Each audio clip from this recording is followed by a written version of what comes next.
سے افضل عبادت ہے، اور اس کے پیارے محبوب کے صدقے میں اللہ تعالیٰ نے ہمیں اور آپ کو اس نعمت سے نوازا ہے. اللہ ہمیں اس کی قدر عطا فرمائے.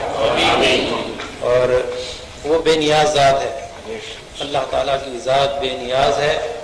جس طرح چاہے جس کو جس نعمت سے عطا فرما دے. وہ چاہے ادنا کو اعلیٰ کر دے، اعلیٰ کو ادنا کر دے، اس کے قبضہ قدرت میں ہے. تو ذکر جو ہے نا، یہ ایک اللہ کی ایک ایسی عبادت ہے کہ جتنی ہماری نفلی عبادت میں کوتاہیاں ہو جائیں، مثلا ہم رات کو نہیں جاگ سکتے، ہم اور تہجد ہم سے نہیں ادا ہو سکتا صحیح معنوں میں، اور ہم جو صدقات ہیں خیرات ہیں وہ بھی ہمیں دینے چاہیے زکوٰۃ کے علاوہ. تو اس میں اگر ہمارے پاس اتنا نہیں ہے وہ نہیں کر سکتے، اور جہاد ہے، مجاہدہ ہے، وہ ہم سے نہیں ہو سکتا، اس میں ہم کم ہمت ہیں. تو ان سب کی کمی کو پورا کیا کرے گا؟ کیا کرے گا؟ اللہ کا ذکر. تو ان ساری کمیوں کو ذکر اللہ کا جو ہے یہ پوری کر دے گا. تو صدقے اللہ رب العزت کے اس کرم کے اور اس کی بندہ پروری کے کہ خود یہ فرمائے کہ تم مجھے یاد کرو، تم میرا ذکر کرو، میں تمہارا ذکر کروں. اور پھر جب ذکر کے لیے ارشاد فرما دیں تو پھر قدر فرمائیں. اور میں جیسے عرض کر رہا ہوں کہ ہر عبادت سے ذکر اللہ کا افضل ہے، اور اس کے لیے کوئی قید بھی نہیں ہے. کہ بھئی آپ یہ چلتے پھرتے نہ کریں، یا جناب آپ بیٹھ کر ہی کریں یا لیٹ کر نہ کریں.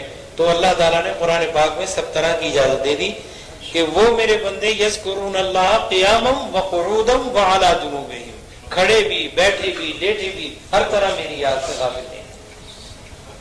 اصل ہمارا جو ہے لب لباب مقصد ہمارے پیشواؤں کا وہ یہی ہے. اور اسی میں ایک ایسا ذہنی سکون ہے جس کے لیے خود اللہ تعالیٰ نے قرآن پاک میں وضاحت فرمائی کہ الذین آمنوا وتطمئن قلوبہم بذکر اللہ الا بذکر اللہ تطمئن القلوب. وہ ایمان والے لوگوں کی بات ہے کہ الذین آمنوا وتطمئن قلوبہم بذکر اللہ، ایمان والے لوگ ان کے دل جو ہیں وہ تو اللہ کی یاد سے مطمئن ہوتے ہیں. اور متنبع فرمایا کہ چاہتے ہو اگر یہ کہ سکون قلب ملے تو وہ صرف اللہ کی یاد سے، اللہ کے ذکر سے. اے عزیز، ویسے تو رب تبارک و تعالیٰ کی شان عجیب ہی ہے، اور ہم اپنے ان پیشواؤں کو کیا خراج عقیدت پیش کر سکتے ہیں جو ہمارے، جن کی ہم اتباع بھی نہیں کر سکتے، جنہوں نے اس راہ کے اندر مقام اعلیٰ عطا کر لیے اپنی ہستی کو مٹا کر.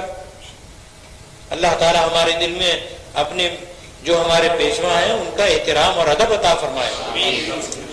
تو بات میں یہ بتا رہا ہوں آج، اور میں نے پہلے بھی عرض کیا تھا، اب تھوڑا تھوڑا اس ہمارے درس میں کچھ اضافہ ایسا ہونا چاہیے کہ آپ کو ذوق شوق جو ہے اس میں کچھ آپ خوبی پیدا کریں.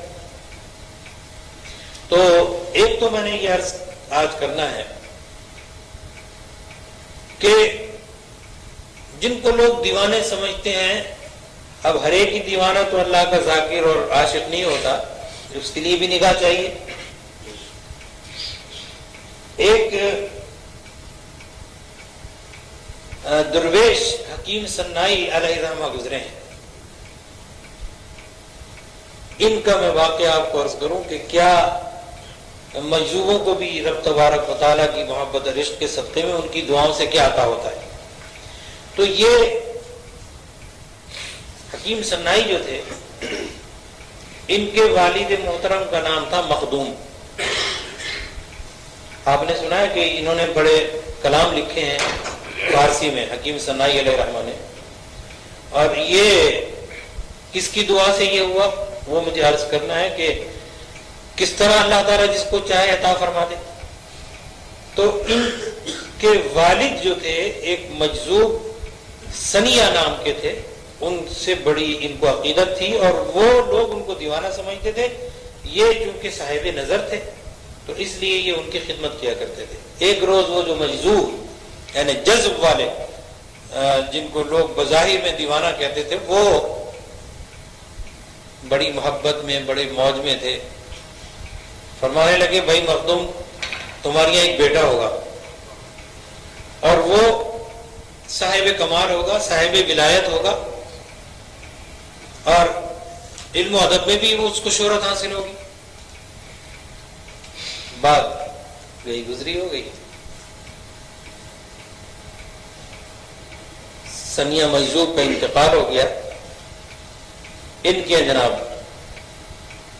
ایک بیٹا پیدا ہوا،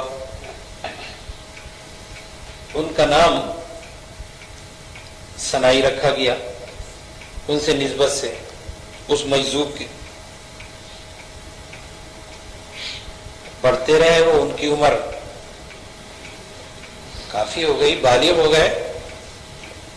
اب وہ جیسا انہوں نے مجذوب نے بتایا تھا کہ بھئی تمہارا یہاں بیٹا ہوگا اور وہ صاحب ولایت ہوگا، صاحب کمال ہوگا، علم و ادب میں بھی اللہ تعالیٰ دنیا بھی اس کو بڑا شغف عطا فرمائے گا، وہ ان کو کوئی چیز اپنے بیٹے میں نظر نہیں آئی. ایک دن باپ نے بیٹے سے کہا کہ تو ایک درویش کی دعا سے ہوا ہے، لیکن ان کی باتیں ایسی تھیں جس کے لیے جو وہ فرما دیا کرتے تھے وہ ضرور ہوتا تھا. میں نے ان کی بے شمار ایسی باتیں دیکھی کہ جو بھی انہوں نے جس کے لیے کہا وہ پورا ہو گیا. تو مجھے تو یقین ہے، لیکن تیرے میں وہ خوبی نہیں دیکھ رہا جو پیشن گوئیاں کی تھی. انہوں نے جو تیرے لیے پیشن گوئیاں کی تھی تجھ میں وہ کوئی وصف نہیں ہے نظر آتا. یہ خاموش ہو گئے. کہا اچھا ایک کام کرتے ہیں، تو میرے ساتھ چل، اس مجذوب درویش کی قبر پہ چلتے ہیں. اپنے بیٹے کو لے کر کے جو ان کی دعا سے ہوئے تھے ان مجذوب کی قبر پر گئے، سنیہ نامی جو مجذوب تھے، اور جا کے کہا کہ آپ نے جو کچھ اپنی حیات میں مجھ کو فرمایا تھا برحق میرے یہاں بیٹا ہوا، لیکن آپ نے اس کے چند کمالات اس جذب کے عالم میں فرمائے تھے اور پیشن گوئی کے طور پر فرمائے تھے، وہ تو میں اس میں کچھ بھی نہیں دیکھا. تو یہ میں آپ کے مزار پر اس کو پیش کرنے لایا ہوں. یہ ہے وہ، یہ فرمایا اور باادب وہاں سے واپس آ گئے. اب سمجھنا کہ یہ جو اللہ رب العزت ان کو طاقت عطا فرماتے ہیں اس کو تو خیر وہ آپ کے خود سمجھ میں آئے گا. یہ اگر شغف اللہ کے ذکر کا جاری رہا، اللہ تعالیٰ اس کو دائم اور قائم رکھے، جب تک حیات ہے ہماری، اس سے ہمیں اور آپ کو غافل نہ کرے. اسی میں روحانی ترقی کے تمام ہی بھید ہیں. تو ان سے کہا اپنے بیٹے سے، بیٹا میری تیرے سے ایک خواہش ہے، تو 40 روز متواتر فاتحہ پڑھنے ان کے مزار پر جایا کر. انہوں نے کہا بہت اچھا. اب وہ جناب روزانہ بلا ناغہ ان کے مزار پر فاتحہ پڑھنے جاتے. یہ حکیم سنائی رحمت اللہ تعالیٰ علیہ 39 دن ہو گئے جاتے جاتے. 40ویں دن یہ جا رہے تھے تو ان کے ایک ہمعمر جو بزرگ حضرت عثمان خیر آبادی رحمت اللہ علیہ گزرے ہیں، وہ بھی ان کے دوست تھے اور ہمعمر تھے. کہنے لگے بھائی کہاں جا رہا ہو؟ کہا ایک مجذوب ہیں ان کے مزار پر جا رہا ہوں فاتحہ پڑھنے. وہ کہنے لگے میں بھی چلوں؟ کہا ٹھیک ہے چلو. اب یہ دونوں گئے، وہاں فاتحہ پڑھی اور واپس آ رہے تھے. 40 دن پورے ہو گئے. راستے میں ایک درویش بڑے کامل ایک شخص کی دکان پر بیٹھے رہتے تھے اور وہ تھے ملامتی. ملامتی کسے کہتے ہیں کہ وہ اپنے اوپر اللہ رب العزت سے ایسی کوئی واردات جو اللہ رب العزت کی مرضی کے خلاف بھی نہ ہو، اپنے پر وہ واردات جو ہے وہ قائم کر لیں اور دنیا والوں کی نظروں میں وہ یہ نظر میں آئے کہ یہ حقیر ہیں، ان کے پاس نہ شرعی علوم ہے نہ طریقت کے، لوگ ان کو اچھا نہ سمجھیں، تو وہ لوگ کہلاتے ہیں ملامتی۔ اور بڑی اعلیٰ ظرفی کی باتیں ہیں وہ کہ اللہ تعالیٰ کسی کو مال اور دولت اتنا دے کہ اس کے اندر کوئی کمی نہ ہو دنیاوی، اور وہ اس کے باوجود اتنا انکساری اور خوش خلقی اور جناب اپنے لباس سے بھی لوگوں کو محسوس نہ ہونے دے کہ میں کیا ہوں۔ یہ نہیں کہ بھئی چوہے کے ہاتھ ہلدی کی گرا لگی، اس نے سمجھا میں پنساری بن گیا، یہ نہیں، بلکہ اس کو اتنی اعلیٰ ظرفی اللہ تعالیٰ عطا فرما دے کہ اس باوجود علم کے اور فن کے اور دولت کے اور تمامی خوبیوں کے وہ لوگوں میں اپنے آپ کو یہ ظاہر ہی نہیں کرے کہ میں اس علوم اور فنون میں مجھے اللہ نے یہ کمال عطا فرمایا۔ تو یہ بڑی اعلیٰ ظرفی کی باتیں ہوتی ہیں، کم ظرف جو ہیں وہ تو چھلک جاتے ہیں۔ تو خداوند کریم ہم سب کو اعلیٰ ظرفی عطا فرمائے۔ تو یہ ملامتی جو درویش ہوتے ہیں کوئی نہ کوئی ایسی ملامت اپنے پر لے لیتے ہیں کہ لوگ ان کو اچھا نہ سمجھیں۔ مثلا ہے تو صاحب ولایت، وہ جناب بیٹھ گئے جا کر کے ایسے جو جیسے بھنگڑ خانے ہیں، ایسی جگہیں جہاں پر لوگ جاتے ہوئے دنیاوی نظریات سے برا سمجھیں، تو وہاں جا کے پڑ گئے، لیکن ان کا جو رابطہ ہے، جو کنیکشن ہے، اس میں کمی نہیں ہے، وہ ذکر فکر کے اندر محو ہے۔ میان عاشق و معشوق رمزیست کرامن کاتبی راہم خبر نیست، وہ اتنی محب اور محبوب کے اندر ایسی وابستگی ہے کہ کرامن کاتبین کو بھی پتہ نہیں کہ بھئی یہ کیا ذکر کر رہے ہیں، کیا ان کے دل کے اندر جذبہ عشق ہے۔ کرامن کاتبین تو وہی لکھیں گے نا جو ہم زبان سے بولیں گے، غیر ذمہ دار لفظ بولیں یا صحیح بولیں وہ لکھا جائے گا، اعمال بد لکھے جائیں گے، نیک اعمال لکھے جائیں گے، سب کچھ پیش ہوں گے۔ لیکن جو اس کو محبت کے اندر اپنے قلب کے اندر جن کے دل سوختہ ہو رہا ہوں گے وہ جانے اور اللہ جانے، تو ان کو تو ہر ایک پہچان بھی نہیں سکتا، اور ان کی اس حالت میں لوگ ان کو برا سمجھنے لگے۔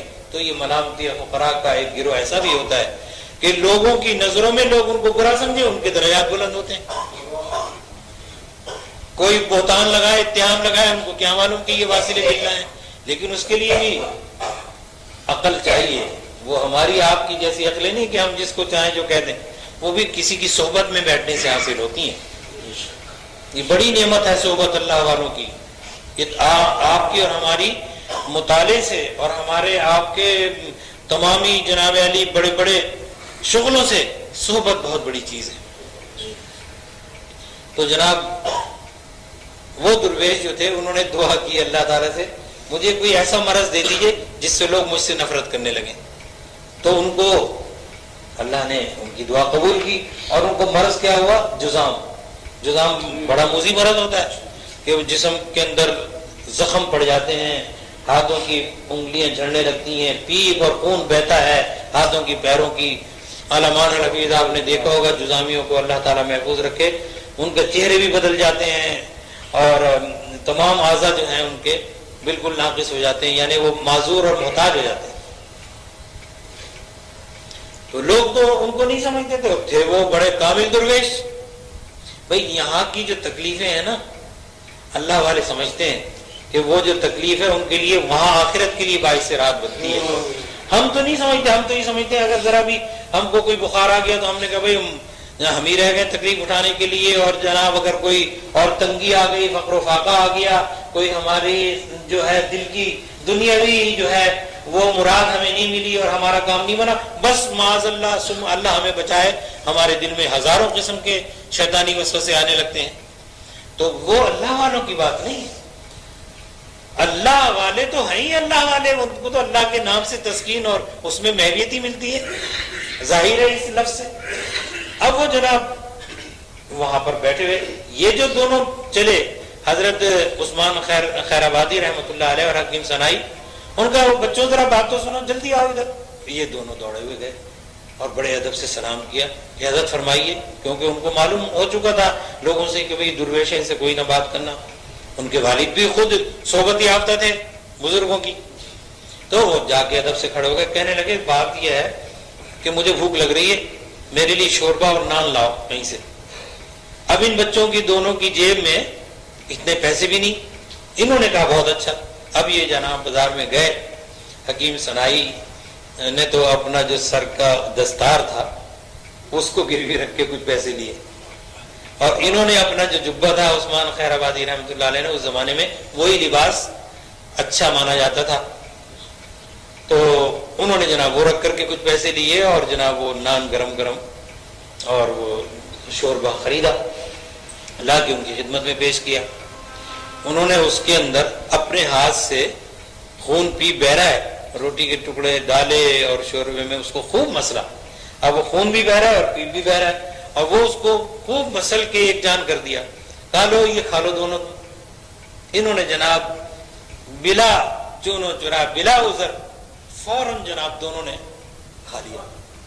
جب انہوں نے کھا لیا اور محبت اور عقیدت سے ان کے سامنے کھڑے ہو گئے تو اب فرمایا کہ بھائی بغیر خون کھائے مرد نہیں بنتا، بس اب جاؤ تم دونوں صاحب کمال ہو گئے. اتنا ان کا کہنا تھا کہ حکیم صنائی کو نظم کے اندر جو خوبی ہے وہ شعرا جانتے ہیں کہ کیا کمال کے ان کے شعر ہوئے اور ان کا دیوان، اور اس کے باوجود صاحب ولایت بھی ہوئے. ہاں صاحب ولایت بھی ہوئے، اور ان کو بھی اللہ رب العزت نے عثمان خیر آبادی رحمۃ اللہ علیہ کو بھی صاحب ولایت کر دیا. ایک بزرگ کی ایک نیک نظر نے اور یہ خوبی اللہ نے عطا فرمائی ان کو.